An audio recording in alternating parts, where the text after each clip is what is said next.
Daday! Kaya nakaw? Ano nga talaga ti meaning ti DPWH? DPWH? Daday. Kinakalaklak ka nakaw. Ampay manayin, nadamdamag mo manayin. Nagpa-recite ngamin ni Ma'am Daday, non niya ti meaning ti DPWH. Malinak ka no. Mali ka no dyan, Sir Mau.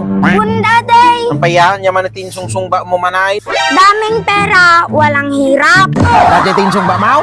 Daday. Ay, kakamali, anak ko. Ti meaning ti DPWH, anak ko. Dito pare, walang anes. May sakamot. Isumak lang kat nga puro mali. Ti sungbat day ta anak mo ti pispwises na takasta. Kikustumot nga. Ay na. Ti osto nga meaning ti DPWH, Department of Puro Walang Hiya.